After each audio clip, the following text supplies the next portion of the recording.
Bismillahirrahmanirrahim. Assalamualaikum warahmatullahi wabarakatuh.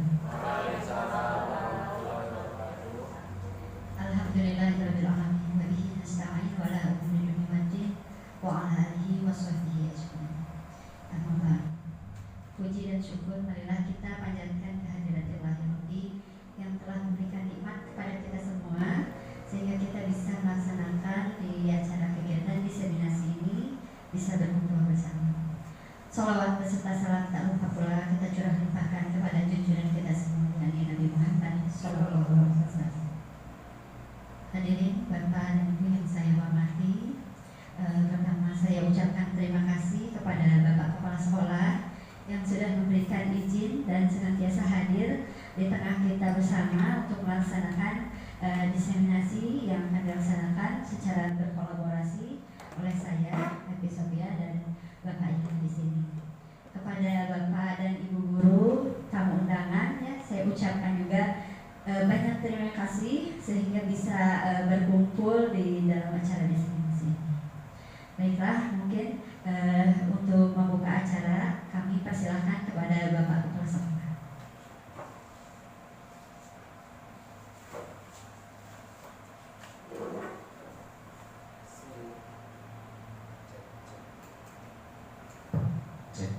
Bismillahirrahmanirrahim. Assalamualaikum warahmatullahi wabarakatuh. Asyhadu la ilaha illallah wa asyhadu anna Muhammadar Rasulullah. Rabbi shrah li sadri wa yassir li amri wahlul 'uqdatam min lisani yafqahu qawli. Marilah kita bersama-sama mendatangkan puji dan syukur ke Allah Subhanahu wa taala di mana kita bisa melaksanakan diseminasi tentang CGP di hari Senin jam 13 ya, tepat jam 13 kita akan melaksanakannya. Salawat serta salam kita limpahkan ke junjungan kita Habibana wa Nabiyana Muhammad Sallallahu Alaihi Wasallam, kepada para sahabat-sahabatnya, para tabi'in-tabi'innya sampai kepada kita. Mudah-mudahan kita mendapatkan syafaat di yang akhir. Amin ya rabbal alamin. Ucapkan terima kasih lagi kepada Bapak Ibu guru yang sudah bisa melaksanakan ini tepat waktunya, dan terima kasih kepada sebagai CGP ya Pak Yana Andriana dengan Ibu Epi Sofia.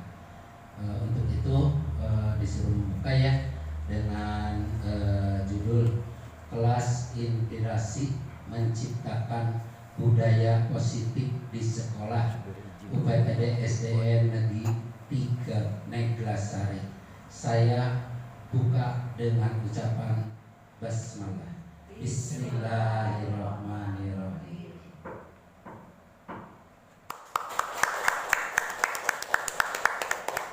Ya, selanjutnya untuk diseminasi ini lanjutkan kepada yang membawa acara Ibu Epi untuk melanjutkan kegiatan ini. Cukupkan sekian.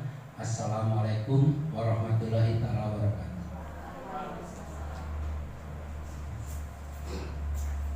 Terima kasih kepada Bapak Kepala Sekolah yang berkenan membuka acara diseminasi ini. Baiklah, Bapak dan Ibu guru, tidak banyak acara yang akan kita laksanakan. Untuk yang pertama tadi pembukaan sudah. Untuk yang kedua, kita akan mulai dengan kesepakatan kelas. Ketiga, pengertian CGP. Ketiga, lima kebutuhan dasar, 5 posisi kontrol, dan segitiga diskusi. Baiklah, kita mulai dengan kesepakatan kelas. Nah,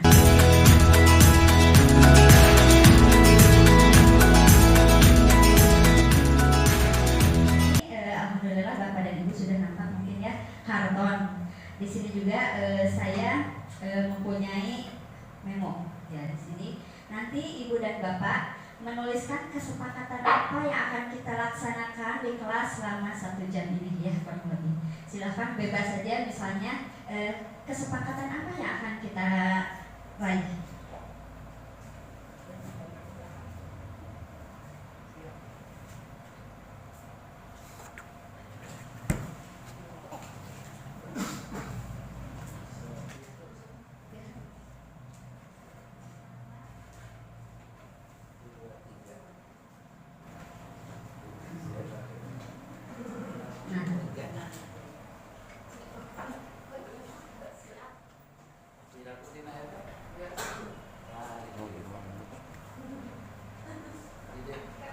Nah, setelah Bapak dan Ibu sudah selesai untuk menuliskan ungkapan apa yang akan ada di hati Ibu untuk kesepakatan kelas, misalnya saya ingin di kelas ini ketika berjalan 1 jam ke depan ini saya ingin seperti ini, silahkan boleh ditempel di karton yang telah kami sediakan.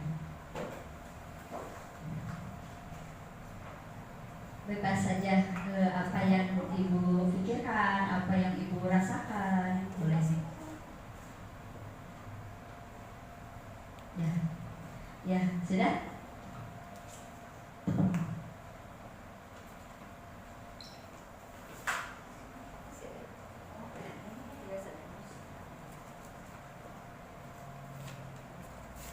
Nih. Boleh. Langsung dipasang. Boleh Pak, boleh. Ya, boleh tepuk tangan untuk Bapak kepala sekolah kita yang sudah terlebih dahulu menuliskan kesepakatan kelas. Saya izin ya untuk membacakan kesepakatan kelas. Yang pertama, saya ingin menjadikan kelas hidup belajar mengajar. Nah, gitu ya. Jadi ingin hidup ya Pak kelasnya supaya tidak sepi. Ya, tepuk tangan untuk kesepakatan yang ya silakan boleh saja. Oh, ada PAIKEM.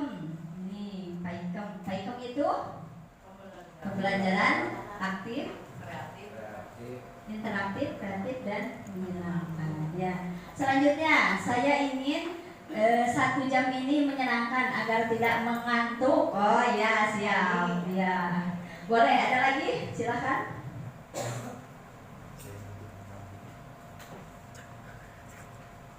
Ya boleh. Ini sudah 3 yang terkumpul dari kesepakatan kelas yang akan kita laksanakan selama 1 jam ke depan ini.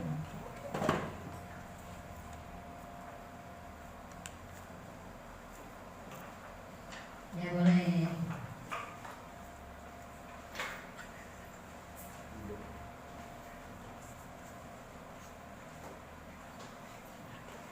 Dan selanjutnya saya mohon izin membacakan.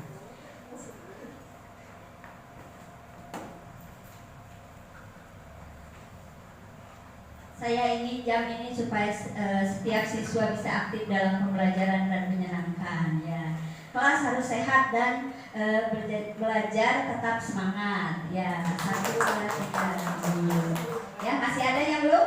Boleh? Ya. Boleh ditempelkan di depan? Ya. Nah, Ibu. Silakan. Sudah ya. Berarti sudah ada 5 kesepakatan ya. Yang pertama, saya ingin menjadikan kelas hidup. Terus tentram dan belajar mengajar. Itu yang pertama kesepakatan. Bagaimana? Sepakat Bapak Ibu? Ya, sepakat. Terima kasih. Boleh tepuk tangan? Nah. Untuk yang kedua ada PAIKEM. Setujukah kalau kelas kita harus PAIKEM? Setuju. Sepakat Bapak Ibu? Sepakat. Boleh tepuk tangan. Kita sepakat untuk itu. Yang ketiga, saya ingin 1 jam ini menyenangkan agar tidak mengantuk. Nah, jadi insya Allah ya. Sepakat untuk yang ketiga? Sepakat. Boleh tepuk tangan Bapak Ibu? Yang keempat, kesepakatan kelas ini, saya ingin 1 jam ini supaya setiap siswa bisa aktif dalam pembelajaran dan tetap menyenangkan. Sepakat Bapak Ibu? Sepakat. Boleh tepuk tangan lagi? Dan yang terakhir, kelas harus sehat dan belajar tetap semangat. Ya, tepuk tangan untuk kesepakatan yang telah kita sepakati ini. Baiklah, untuk itu kita bisa mulai kelas ini dengan memulai perkenalan terlebih dahulu. Dimulai dari kelas kita hari ini 1 jam ke depan, kelas inspirasi. Mudah-mudahan setelah pembelajaran ini, setelah diseminasi ini, kita mendapat inspirasi baru untuk perbaikan kita, sehingga kita bisa mengabdi kepada menghamba pada murid kita. Baiklah, perkenalkan, izinkan saya untuk memperkenalkan diri. Ya, nama saya Epi Sofia SPD. Instansi saya di UPTD SDN 3 Neglasari Kota Banjar. Saya sebagai guru kelas 6 dan merupakan calon guru penggerak, ya, baru calon. Alhamdulillah. Baiklah, untuk selanjutnya silakan tim kami.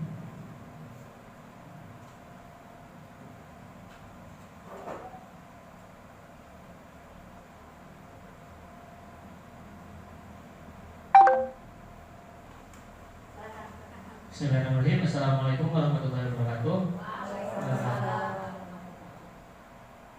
Bagaimana kabarnya Bapak Ibu? Alhamdulillah sehat luar biasa. Allahu Akbar. Yes. Perkenalkan, nama saya Nandiana. Sama seperti Bu Epi, saya berasal dari UPTD Negeri 3 Neglasari. Saya merupakan guru kelas 4, merupakan calon guru penggerak angkatan 6 Kota Banjar.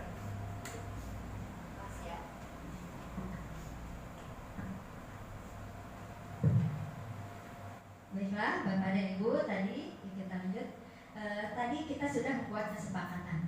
Nah, mungkin Bapak dan Ibu pernah mendengar kesepakatan itu, kesepakatan kelas. Ada yang pernah mendengar mungkin? Pernah? Nah, seperti apa sih, Bu? Ini tuh kesepakatan antara siswa dengan guru juga bisa, kemudian dengan siswa juga bisa. Jadi siswa itu mengikuti apa-apa yang diharuskan dalam kelas tersebut. Iya, boleh tepuk tangan berikan pulang semua. Ya, betul Bu, setuju. Jadi sebuah kesepakatan itu kenapa harus sepakat? Kan kita sudah punya apa ya biasanya kalau di kelas? Supaya ya suka ada peraturan. Peraturan biasanya siapa yang buat? Ya, sekolah atau guru itu sendiri ya. Nah, sekarang kita berkomitmen untuk membuat kesepakatan kelas supaya kalau kesepakatan itu seperti tadi kita lakukan berasal dari mana? Kalau di kelas biasanya dari siswa ya, sepakat tidak, karena yang akan di kelas itu bukan hanya guru saja ya, tapi bersama siswa.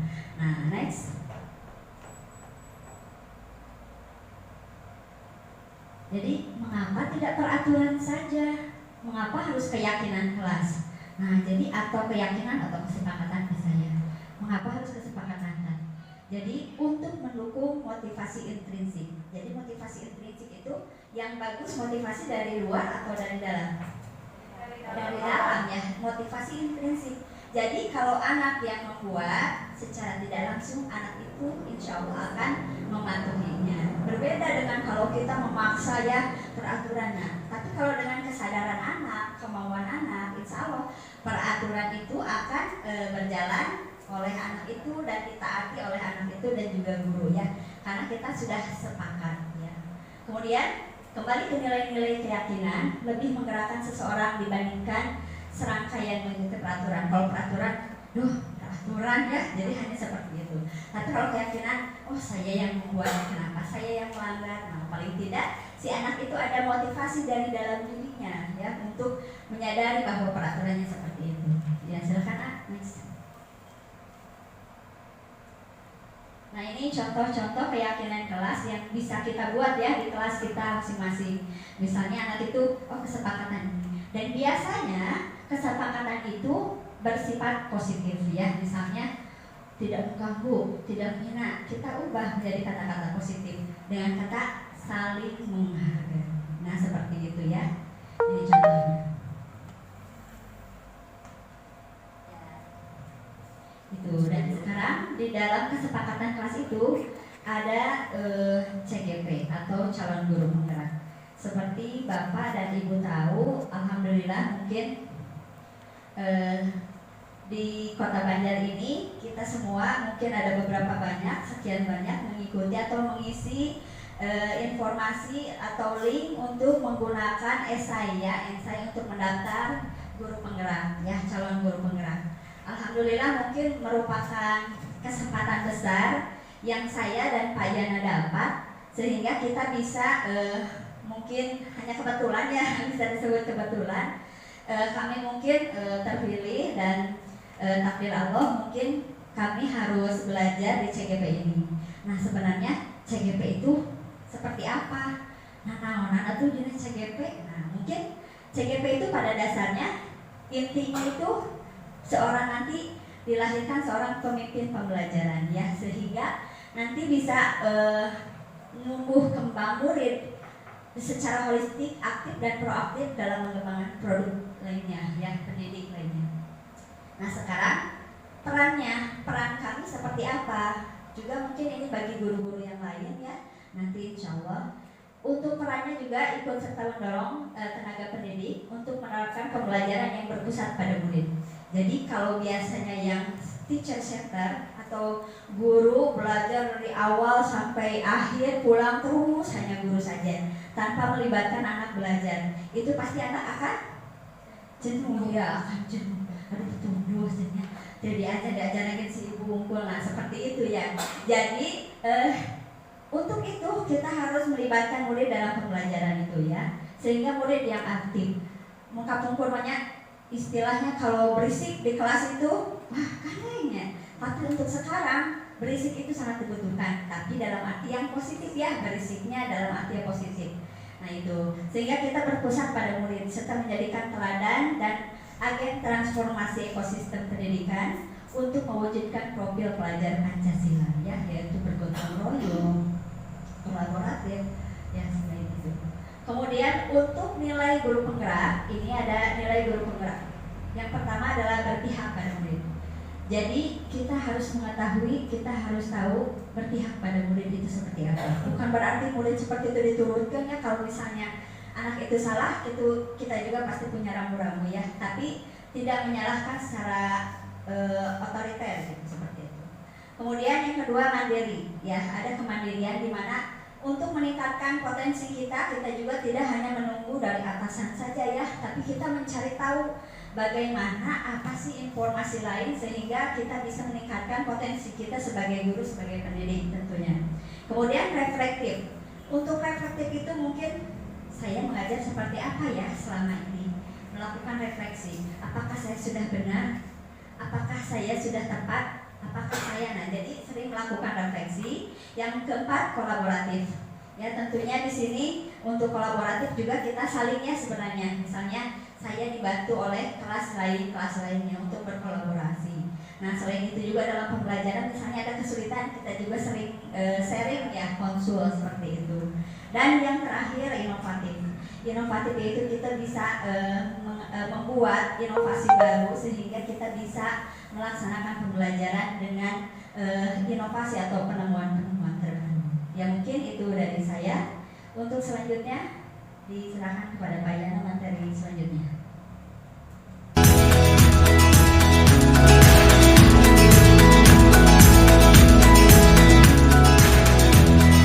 Yaitu tentang 5 kebutuhan dasar. Mengulas sedikit pada awal saya menemukan pendaftaran calon guru penggerak ini. Jujur saya dan Bu ini tidak punya niatan atau orientasi kepada, katanya kan banyak yang mengira bahwa calon guru penggerak itu kedepannya akan menjadi kepala sekolah. Saya dan Bu Epi orientasinya bukan ke sana, tapi ini merupakan kesempatan bagi saya untuk memperoleh atau meningkatkan kompetensi, terutama keilmuan dalam bidang memahami siswa. Jadi niatan awal kami, mungkin semuanya juga seperti itu, ibu bapak. Jadi tidak ada sok jadi uring-uringan di kelas teh. Nah, sekalian begitu. Jadi kita harus mengetahui dulu 5 kebutuhan dasarnya. Kemudian yang terakhir kasih sayang. Nah, ibu, saya punya punya kasusnya di sini. Contohnya Ibu Ambar, guru wali kelas 2A di SD Pelita Hati, sedang bingung menghadapi ulah salah satu murid di kelasnya, Doni. Beberapa anak di kelas 2A telah datang padanya dan mengeluhkan Doni yang seringkali meminta bekal makan siang mereka dengan paksa. Jika Anda menghadapi situasi seperti Ibu Ambar, apa yang ingin Anda lakukan? Menurut Anda, kira-kira apa alasan Doni melakukan hal tersebut? Jika Doni melakukan berebut paksa makanan temannya karena tidak diberi bekal oleh anaknya, berarti kebutuhan dasar yang tidak terpenuhinya yang mana? Survival, kebutuhan bertahan hidup. Ini berkaitan tentang makanan. Ini alasannya, ya. Terus jika Doni ingin melihatnya ketika Doni itu merebut paksa teman-temannya, melihat ekspresi teman-temannya itu lucu. Dia mah alasan merebut bekal temannya itu karena ingin melihat temannya lucu, itu ekspresinya. Berarti kebutuhan dasar yang sedang dipenuhi oleh Doni yang mana? Kesenangan. Berarti kesenangannya, oh Doni teh ngarebut paksa makanan temannya teh karena tinggal di temannya teh karena resep, itu berarti kesenangannya, kebutuhan dasar dia itu belum terpenuhi. Selanjutnya jika Doni alasan merebut makanan temannya karena dia makanan seperti di rumahnya itu aja, dia ingin beragam, berarti ingin mencicipi makanan si A, si B, berarti kebutuhan dasar yang tidak dipenuhi Doni yaitu kebebasan, ya, dia ingin merasakan makanan temannya yang lain. Itu penguasaan ini pengakuan. Mungkin jika Doni dengan melakukan merebut paksa makanan temannya, dia mendapat perhatian dari guru, perhatian dari teman yang lainnya. Berarti kebutuhan dasar yang sedang dipenuhi oleh Doni yaitu pengakuan. Yang terakhir, kasih sayang. Nah, kalau kasih sayang berarti ketika Doni merebut paksa makanan temannya itu, kemudian teman-temannya melapor ke guru melapor ke orang tuanya, kemudian di rumahnya itu diberi kasih sayang, dibekali lagi, berarti Doni sedang memenuhi kebutuhan yang terakhir, kasih sayang. Jadi khususnya saya Bu ya, berarti ketika ada anak yang ini kenapa melanggar, berarti harus dilihat dulu kebutuhan apa nih yang mereka sedang penuhi. Ya, teriak-teriak di kelas, apa ya? Sebenarnya sulit Ibu. Karena harus melihat dulu alasan mereka itu berbuat demikian itu seperti apa gitu ya. Nah, itu tentang 5 kebutuhan dasar. Nah, sekarang kita contoh nih, ada kasus lagi. Dinda, seorang anak kelas 3 SD, begitu tiba di rumah, sepulang dari sekolah, menangis dan mengadu pada ibunya bahwa dia benci pada Ibu Rani, gurunya. Menurut Anda, kebutuhan apa yang berusaha dia penuhi oleh Dinda? Jika jawaban seperti ini, bila Anda berada dalam posisi Ibu Rani dan mendengar informasi dari ibunya, Dinda, tentang perasaan Dinda hari itu, apa yang akan Anda lakukan bila Dinda besok ketika Dinda masuk sekolah agar kebutuhan Dinda terpenuhi? Kira-kira yang pertama Ibu, jawaban Dinda seperti ini. Ibu guru bilang aku tidak boleh bersenandung sewaktu mengerjakan tugas. Katanya kelas harus tenang, tidak ada suara, kan nggak seru jadinya. Kira-kira kebutuhan apa yang berusaha Dinda penuhi? Coba ya. Ya benar, tepuk tangan untuk kita. Berarti kesenangan. Terus jika respon Dinda seperti ini, Ibu guru tidak menyapaku hari ini, padahal aku pakai jepit rambut baru. Coba ya. Kira-kira pengakuan bisa ya, pengakuan juga bisa, atau kasih sayang, rasa diterima. Tapi pengakuan juga bisa ya, butuh perhatian berarti. Ya. Selanjutnya yang ketiga, aku bosan. Masa belajarnya cuma gitu-gitu aja, dengerin ibu guru aja? Apa kira-kira? Kebebasan. Ya benar. Terus yang terakhir, aku sebel, gambarku tidak rapi, malah ibu guru nunjukin ke teman-temanku di depan kelas. Kira-kira apa?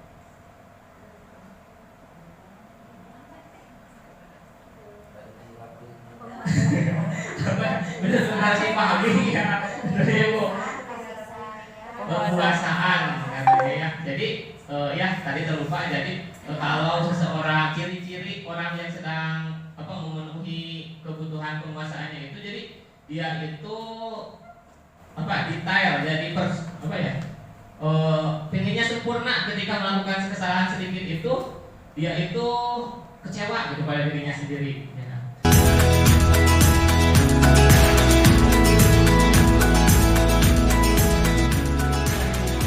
Maaf ini fotonya ya Bu.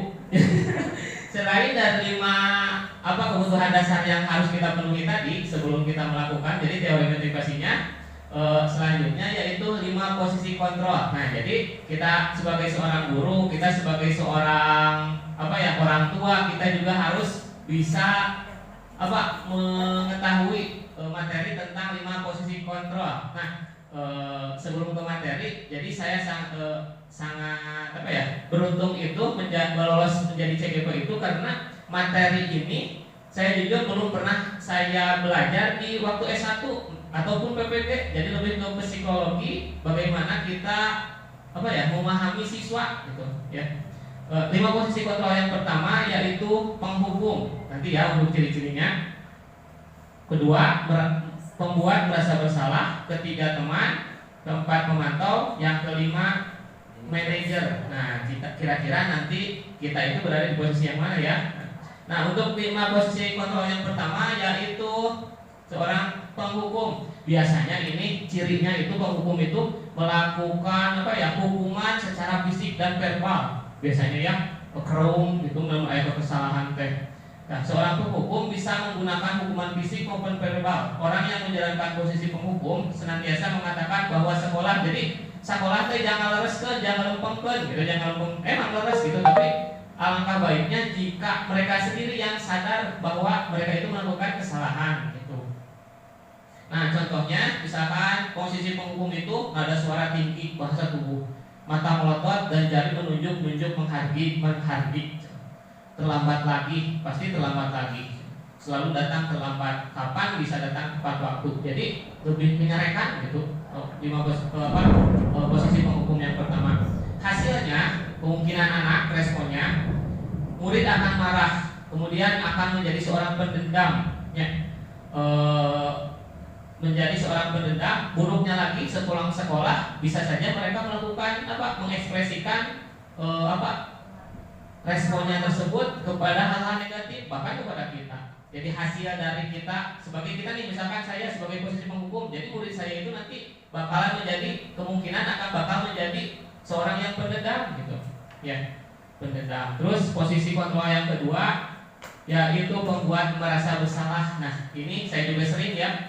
Kalau ini pembuat merasa bersalah itu suasana diheningkan, misalkan suasana diheningkan, kemudian kita itu nadanya seperti yang alon-alon gitu Ibu, diheningkan suara alon-alon. Jadi membuat anak itu merasa kecewa. Kamu ini bagaimana? Masa gitu aja nggak bisa? Kamu telah mengecewakan ibu. Bagaimana kalau kamu orang tua kamu mengetahui tindakanmu? Jadi membuat mereka itu, anak itu merasa terbebani salah. Kalau menurut yang saya baca, justru posisi kontrol pembuat merasa bersalah ini malahan lebih buruk nanti responnya atau hasilnya daripada penghukum, karena kan dia tidak diekspresikan. Kalau penghukum tadi hasilnya itu anak ketika sudah dimarahi, dicarekan hukuman langsung diekspresikan. Iya mah kecewa pada diri, kumaha pun kapayu nanti malah respon nanti negatif nanti tidak sesuai yang kita harapkan. Nah, ini contohnya pembuat merasa bersalah, nada suara memelas, halus, sedih, bahasa tubuh merapat pada anak cenah lesu. Jadi digantung deui gitu Ibu, padahal mah supaya budak teh merasa bersalah gitu. Ya, adik, kamu ini bagaimana ya? Kamu sudah berjanji dengan ibu tidak akan terlambat lagi. Kamu kenapa senang sekali mengecewakan ibu? Ibu benar-benar kecewa. Nah, hasilnya murid akan merasa bersalah telah mengecewakan ibu dan bapaknya. Apalagi kalau ditambah-tambah kumaha lamun aya mun bapak ibu hidup terang, pasti mereka kecewa. Abi besok gitu Ibu. Ternyata eta teh cenah lepat cenah dititupkeun teh cenah bebelah da minage ieu begitu. Lanjut cenah teman. Nah, kalau posisi teman itu lebih ke akrab gitu Ibu, posisinya kita dengan anak itu akrab, kita dengan bercanda. Nah, kasihangan we kieu, kunaon sia. Jadi bercanda we gitu ke anak teh, padahal Nah, setiap positif kontrol itu punya efek negatif dan positifnya. Mungkin efek positifnya teman jadi akrab sama kita, tapi ketika anak terus-menerus seperti itu, dia akan ketergantungan kepada kita. Misalkan dia terlambat, ada si A terlambat sama saya itu suka digituin terus, misalkan kamu terlambat gimana, saya memastikan positif kontrol saya sebagai teman. Jadi suatu saat ketika saya tidak ada, kemudian orang lain yang menegurnya, dia akan merasa kecewa gitu. Jadi negatifnya seperti itu. Kemudian yang selanjutnya pemantau. Nah, kalau pemantau ini lebih ke dia itu sesuai data.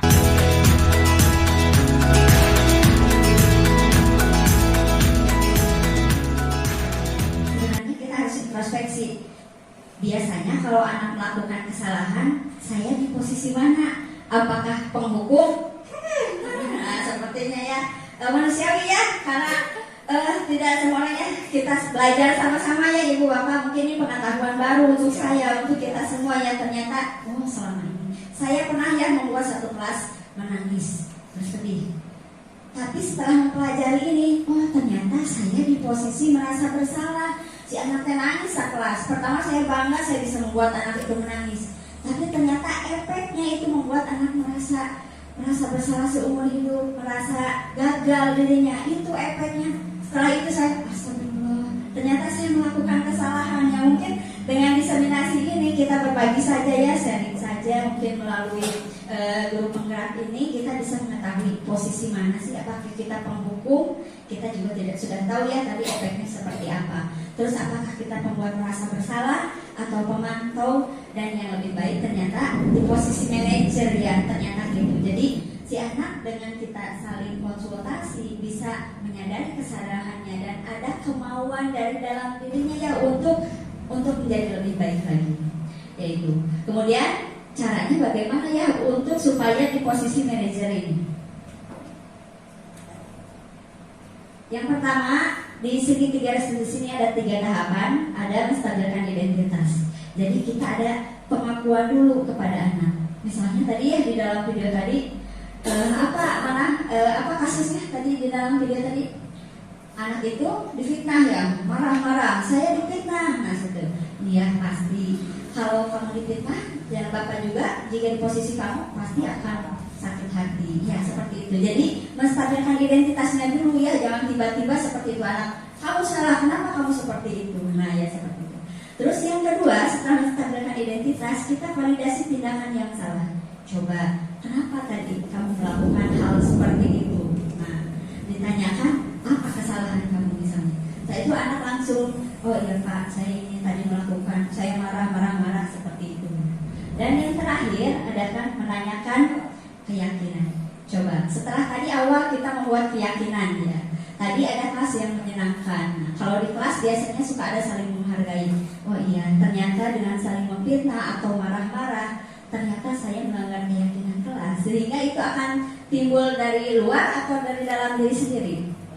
Dari dalam diri sendiri anak ya, dari intrinsik tadi anak ya, karena keyakinan yang kita kuat. Kemudian kita mengetahui posisi itu. Tadi jika diketahui 5 kebutuhan dasar dalam kasus atau video tersebut, apa ya yang misalnya tadi, kenapa? Karena apa? Karena ada emosi ya. Terus misalnya kenapa anak itu difitnah? Jadi ada kebutuhan dasar apa yang anak itu sehingga bisa marah-marah? Apakah tidak ada? Iya, ya pasti ada sebab itu. Kemudian setelah itu kita menanyakan tindakan. Nah ini sepertinya ya, adakah cara yang lebih efektif untuk mendapatkan aku yang kamu butuhkan? Ya tadi selain marah-marah, apa yang kamu bisa lakukan lagi? Nah, seperti itu. Nah, terus selain itu juga menanyai setiap tindakan anak itu pasti ada alasannya ya. Menanyakan dulu alasannya, jangan tiba-tiba kita memvonis kenapa anak ini nakal. Kita harus tahu dulu ya, mungkin latar belakangnya seperti apa, keluarganya seperti apa, mungkin seperti itu ya lebih baiknya. Nah, terus tanyakan kenapa.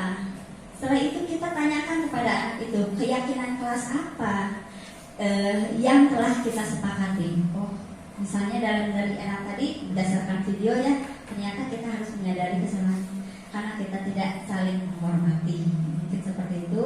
Dan nah, untuk itu jangan sampai di situ ya. Kita tanyakan lagi, kamu ingin menjadi orang seperti apa? Nah, jadi tanyakan, oh iya Pak, saya ingin menjadi lebih baik lagi. Itu berdasarkan motivasi intrinsik yang dimiliki oleh anak tersebut. Jadi setiap orang pada dasarnya pernah melakukan kesalahan. Jadi kita ya di menstabilkan identitas ini, kita ketahui bahwa setiap orang pernah melakukan kesalahan. Bapak pun pernah, ya seperti itu. Ibu pun pernah. Kamu bukan satu-satunya yang pernah dihina. Ya kemudian biasanya kalau di kelas, oh ya ngahina Bapak Abi, ngahina orang tua, nah seperti itu. Kita tanyakan dulu seperti apa mungkin itu. Ya, dan untuk selanjutnya, jadi apa sih restitusi itu? Restitusi bukan untuk menebus kesalahan ya, bukan untuk memojokkan anak, namun bagaimana memaknai kesalahan sebagai suatu pelajaran. Jadi si anak itu belajar dari kesalahannya sendiri. Kemudian restitusi adalah tawaran, bukan paksaan. Jadi kalau misalnya anak itu tidak sadar ya, jadi kita menawarkan bagaimana anak itu bisa sadar dengan sendirinya. Kemudian restitusi menuntun untuk melihat ke dalam diri. Lihat dalam diri misalnya ada apa, terus untuk kedepannya kita mau seperti apa. Jadi berdasarkan anak tersebut. Dan selanjutnya restitusi mencari kebutuhan dasar yang mendasari tindakan. Jadi setiap tindakan tadi sudah disebutkan oleh Pak Yana bahwa ada 5 kebutuhan dasar yang anak itu jika ada sesuatu atau hal yang tidak sesuai dengan keyakinan kelas, pasti ada yang dilanggar atau yang dibutuhkan, yang tidak terpenuhi. Dan selanjutnya restitusi fokus pada solusi ya. Jadi kita fokus untuk memperbaiki diri anak kita supaya anak itu bisa melakukan atau menemukan solusi apa yang sebaiknya dilakukan atau kedepannya lebih baik lagi. Dan restitusi mengembalikan siswa yang berbuat salah pada kelompoknya. Jadi tidak diasingkan karena dia sudah menyadari dirinya sendiri. Mungkin seperti itu Bapak dan Ibu. Terima kasih. Dan untuk selanjutnya ini ada kuis ya Bu Pak. WWKK.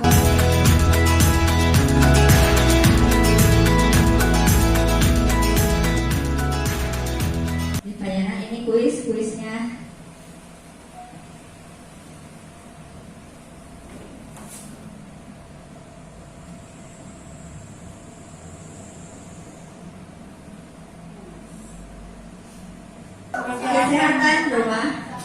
Kesehatan rumah makan termasuk kebutuhan dasar. Kesehatan rumah makan termasuk kebutuhan dasar. A. Kesenangan bertahan hidup, kebebasan kasih sayang. Merah kesenangan, oranye bertahan hidup, biru kebebasan, hijau kasih sayang.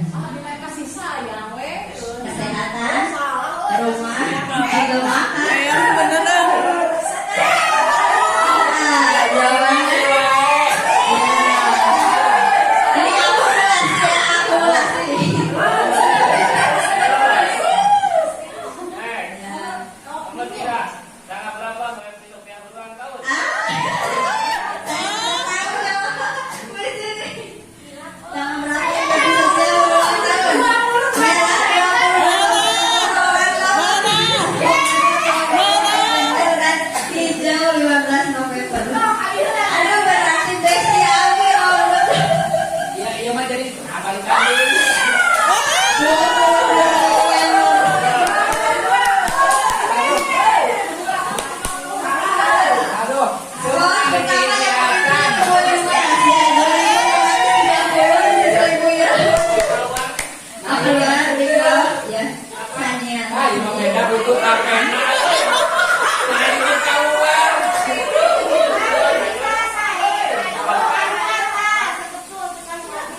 Mau lagi?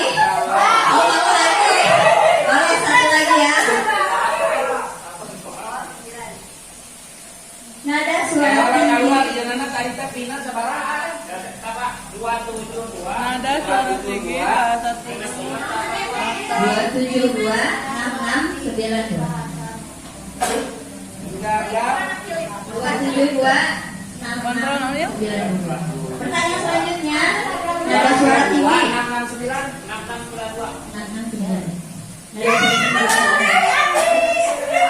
Sungguh. Ya, luar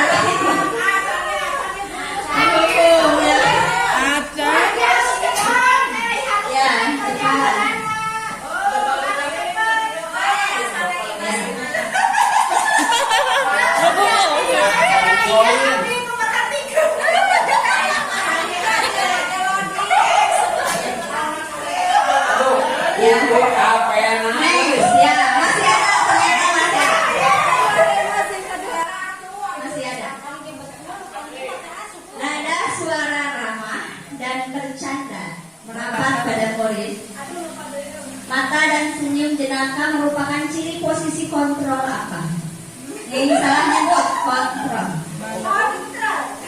Merah penghukum, orange teman, biru pemantau, hijau manajer. Kira-kira di mana ya?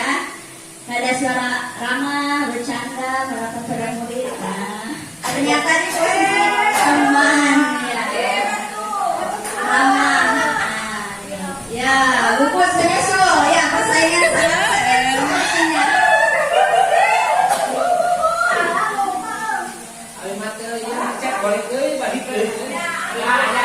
Ya, selanjutnya berikut guru SDN 3 Neglasari yang berulang tahun pada bulan April. Siapa saja? Ya, mengenal. Yang merah, Bapak Kepala Sekolah, Ibu Mimin dan Ibu Haji Ena. Yang oranye, Ibu Minda, Ibu Mimin dan Ibu Imas. Yang biru, Bapak Taufik, Ibu Mimin dan Ibu Haji Ena. Yang hijau,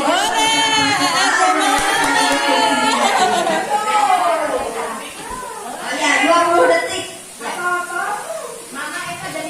Ya, dia masih memimpin. Ya. Next.